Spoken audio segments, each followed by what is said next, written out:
Vartej police સ્ટેશનના થોડા દિવસો પહેલા એક અકસ્માત મોતનો ગુનો દાખલ કરવામાં આવ્યો. આ અકસ્માત મોતના ગુનામાં જે વ્યક્તિ ભોગ બનનાર છે એના સેમ્પલની વિગત જ્યારે FSL તથા હોસ્પિટલથી લેવામાં આવી ત્યારે એ સેમ્પલમાં મિથેનોલની હાજરી પ્રસ્થાપિત થઈ.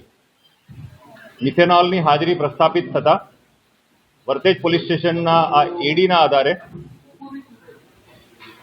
ગુનો દાખલ કરવાની પ્રક્રિયા ગઈકાલે શરૂ થઈ ગઈ અને ગુનામાં ઘણી બધી વિગત એડ કરી. દરમિયાન ભાવનગરના અલગ અલગ હોસ્પિટલમાં બીજા દર્દીઓ પણ એડમિટ થયા. થોડા દર્દીઓનું મૃત્યુ થયું. એની વિગત વધુ ઊંડાણપૂર્વક FSL મારફતે તપાસ કરતા તેના બ્લડમાં મિથેનોલની હાજરી આવી. આ હાજરીના કારણે પ્રસ્થાપિત થયેલું છે કે અહીંયા ઇથેનોલ સાથે મિથેનોલના મિક્સચરથી આ બનાવ બનેલ છે અને ગુનો દાખલ કરવામાં આવેલ હતો.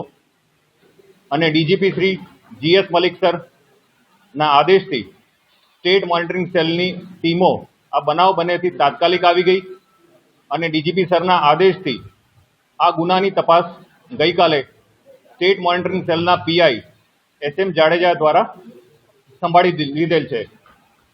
આ બનાવ જે દિવસે શરૂઆત થઈ ત્યારે આ બનાવની ગંભીરતાને ધ્યાનમાં રાખી અને SMCની તમામ ટીમો ગુજરાતના અલગ અલગ જિલ્લાઓમાં જ્યાં જ્યાં શંકાસ્પદ વસ્તુઓ આવી હોય મળી હોય ત્યાં ટીમો મોકલવામાં આવી.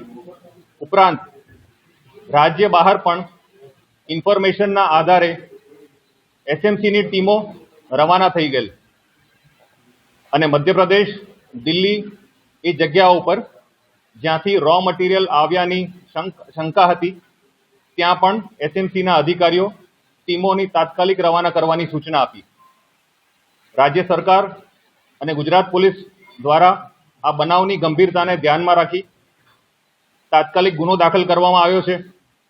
આ ગુનાની અંદર તમામ વિગત આપવામાં આવી છે, જેમાં હાલ 21 લોકો વિરુદ્ધ ગુનો દાખલ થયેલ છે. ગઈકાલે PI SM જાડેજા દ્વારા જ્યારે તપાસ સંભાળી ત્યારે જેટલા આરોપીઓને અથવા જેટલા શંકાસ્પદ લોકોને રાઉન્ડ અપ કર્યા હતા એ લોકોની પૂછતાછ કરતા હાલની સ્થિતિએ સ્ટેટ મોનિટરિંગ સેલ દ્વારા આ તપાસમાં 13 આરોપીઓની ધરપકડ થયેલ છે. આ 13 આરોપીઓ એ છે કે જે આ લઠ્ઠાકાંડના બનાવમાં સીધી રીતે સંડોવાયેલા છે. આ આરોપીઓ પૈકી ઘણા આરોપીઓ એવા છે કે જે લોકોએ રો મટીરિયલ અને અમુક વસ્તુઓ જે દારૂ બનાવવાની હતી તે પ્રોવાઈડ કરવામાં આવી છે, તે મગાવવામાં આવી છે. ઘણા આરોપીઓ એ છે કે જે લોકોએ આ દારૂ બનાવ્યો છે.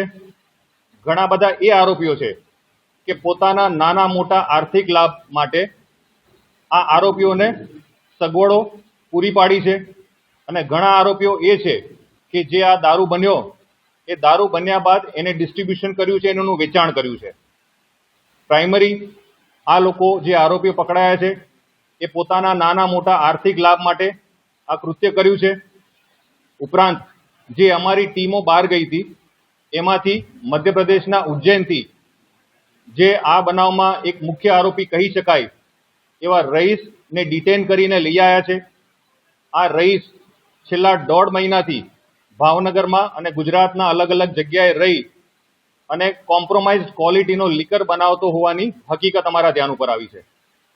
તેની હાજરી કઈ કઈ જગ્યાએ હતી ગુજરાતમાં, એને કઈ કઈ જગ્યાએ મૂવમેન્ટ કરી છે, એ કયા કયા લોકોના સંપર્કમાં આવ્યો છે અને આ બનાવ સિવાય જે જગ્યા ઉપર એ ગયો છે, એને સંપર્ક કર્યો છે, એને મટીરિયલ મગાવ્યો છે, એને દારૂ બનાવ્યો છે, એ માત્ર આ ગુનાની તપાસ નહીં પણ એ વિષયમાં પણ સ્ટેટ મોનિટરિંગ સેલની ટીમને ડાયરેક્ટ સુપરવિઝન કરી અને તાત્કાલિક એક્ટ કરવાનું ડીજીપી સરની સૂચના છે. જ્યારે વર્તેજ પોલીસ સ્ટેશનનો બનાવ બન્યો ત્યારે ડીજીપી સરની એક ક્લિયર મેન્ડેટ હતો કે તાત્કાલિક એ લોકોને પકડો કે જે લોકોએ દારૂ સપ્લાય કર્યો છે અને દારૂ લીધો છે અને એ લોકોને આનું કન્ઝમ્પશન કરતા રોકો. તો છેલ્લા 2 દિવસની અંદર જે આ વસ્તુઓ બની છે, જે રઈસ અને એ ટોળકીએ આ જે લઠ્ઠો બનાવ્યો છે એ ક્યાં ક્યાં ગયો છે, એ આખી સપ્લાય ચેન કઈ છે, એ સપ્લાય ચેનમાં કોણ કોણ ઇન્વોલ્વ છે, અને લાસ્ટ બોટલ સુધી કે લાસ્ટ લીકરના ડોટ સુધી અમે લોકોએ પહોંચવાના પ્રયત્ન કર્યા છે. ઘણી બધી વસ્તુઓ અમે લોકોએ હસ્તગત કરી છે. આ જે લઠ્ઠો બન્યો એ સંદર્ભે જે બોટલોમાં પેક થયો અને જે એફઆઈઆરમાં આપ લોકોને ખ્યાલ છે કે જે બોક્સીસ બન્યા એના મેજોરિટી બોક્સીસ એસએમસીની ટીમ દ્વારા કબજે કરવામાં આવ્યું છે.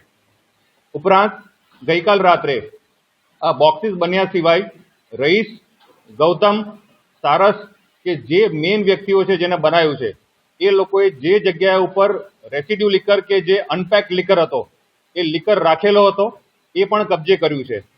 એ જથ્થો તમામ રીતે મળી ગયો છે. ઉપરાંત આ જે લીકર છે એને IMFL ની બોટલ્સમાં પેક કરવામાં આવ્યો છે. તો આ બોટલ્સ ક્યાંથી આવી છે તે દિશામાં પણ અમારી તપાસ ચાલુ છે.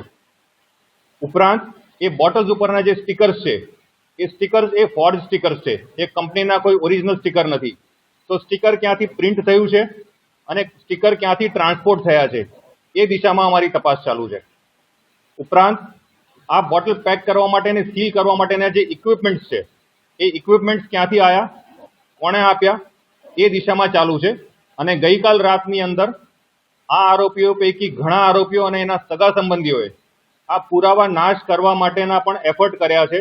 તો એ પુરાવા નાશ કરવા માટેના જે લોકો ઇન્વોલ્વ છે એને પણ સ્ટેટ મોનિટરિંગ સેલના અધિકારીઓ છોડવામાં નહીં આવે. આ આખા સર્કિટની અંદર અમને જે પુરાવા નાશ કરવાનો પણ જે એંગલ મળ્યો છે એ આજે નામદાર કોર્ટની અંદર અમે પુરાવા નાશ કરવાની સેક્શન પણ એડ કરશું. જે એફઆઈઆર આપના દ્વારા જોવામાં આવી છે અને આપના સમક્ષ મૂકવામાં આવી છે ઈ ગુજકોપ ઉપર, એ એફઆઈઆર ની અંદર પ્રોહિબિશન એક્ટ અને અન્ય કાયદાઓ હેઠળ જે સૌથી કડક સજા થાય એ પ્રમાણેની સેક્શન લાગી છે. એ સેક્શનના અમે લોકો પુરાવા એકત્ર કરી રહ્યા છે.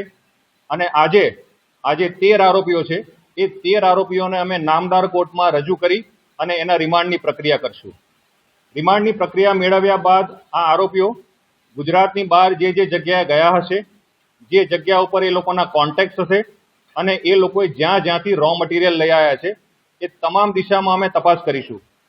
ઉપરાંત એ લોકોના ટેકનિકલ પુરાવા, એ લોકોના સાયન્ટિફિક પુરાવા એ તમામ એકત્ર કરશું. આ વિષય ઇન્વેસ્ટિગેશનનો છે. હાલ સ્ટેટ મોનિટરિંગ સેલ દ્વારા ટીમ અહીંયા ભાવનગર ખાતે હાજર રહી અને જે લોકોએ આ કન્ઝ્યુમ કર્યું છે અથવા જે લોકો સુધી આ વસ્તુ પહોંચી છે એને અમે આઈડેન્ટિફાઈ કરવાના પ્રયત્ન કરી રહ્યા છે, જેથી કરી એને કન્ઝમ્પશન કરતા રોકીએ અને જો કન્ઝ્યુમ કરે તો એને તાત્કાલિક મેડિકલ સારવાર જેથી એનો જીવ બચી શકે એ દિશામાં અમે લોકો કામ કરી રહ્યા છે. આગામી સમયમાં આપની સમક્ષ ઇન્વેસ્ટિગેશનમાં શું મુદ્દાઓ નીકળ્યા છે, કયા આરોપીની કેવી સંડોવણી છે, શું અમે લોકો દિશામાં કરી રહ્યા છે અને ક્યાં અમારી ટીમ કાર્યરત છે એ બાબતે આપને વધુ માહિતી આપશું. હાલ અમારી પ્રાયોરિટી આ ઇન્વેસ્ટિગેશનને પ્રોપર દિશામાં લઈ જવાની છે અને જો કોઈ વ્યક્તિ આનું કન્ઝ્યુમ કર્યું હોય તો અમે એના સુધી પહોંચીને એની હેલ્થને નુકસાન ના જાય એ દિશામાં અમે લોકો કાર્યરત છે. આપના મારફતે અમે તમામને વિનંતી કરીએ છીએ કે જો અહીંયા આ કન્ઝમ્પશન રિલેટેડ કોઈને પણ નાનું મોટું નોલેજ હોય તો તાત્કાલિક અમારો સંપર્ક કરવા તમામને વિનંતી છે.